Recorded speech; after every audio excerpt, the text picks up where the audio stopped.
mission of Dr. Sławosz Wiśniewski and the other members of the Axiom 4 crew in space is slowly coming to an end.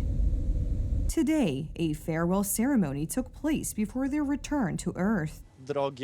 Dear Poles, first of all, thank you for your trust in allowing me to represent you here on the International Space Station during the first Polish mission to the ISS. It was an amazing experience. It's always great to work with a bunch of professionals, which you are, but it's even more special to work with folks that have become our friends. Sunday is a day that is fully managed by NASA. The crew is busy packing and preparing for their return. It is scheduled for tomorrow. On Monday, shortly after 1 p.m., the Dragon Grace capsule is scheduled to detach from the International Space Station and head toward Earth. Then, incredibly heated, it will enter our atmosphere. 6 kilometers before splashdown, 2 parachutes will open to stabilize the capsule's flight, and about 2 kilometers above the ground, large, powerful parachute canopies will appear to slow the capsule down. The splashdown is to take place off the coast of California. Interestingly, the return from the International Space Station will be a fully autonomous process, requiring no action on the part of the crew.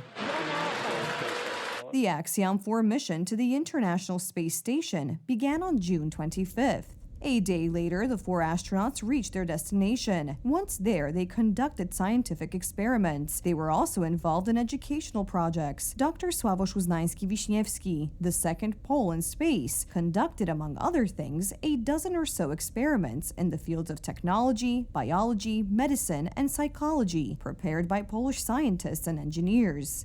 I think that the results of our research will be useful not only to astronauts, but also in other areas of human activity here on Earth, which looks truly out of this world from space. These are photos of our planet taken by a Polish astronaut.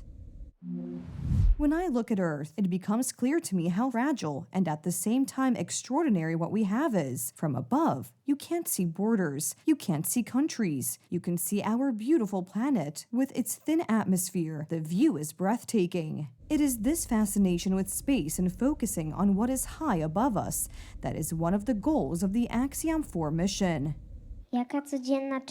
What everyday activity is the biggest challenge for you on the International Space Station? I think the biggest challenge is moving around. It's a lot of fun, but it's also easy to bruise yourself somewhere. As you can see, Dr. Sławosz Wiśniewski's presence in orbit is an excellent opportunity to educate and inspire future generations of Polish people.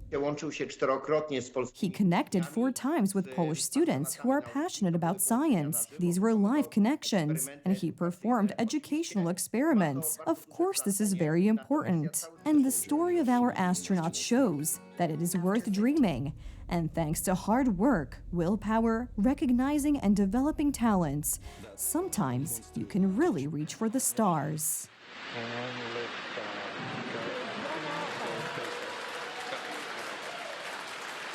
For 3 nations, a new chapter in space.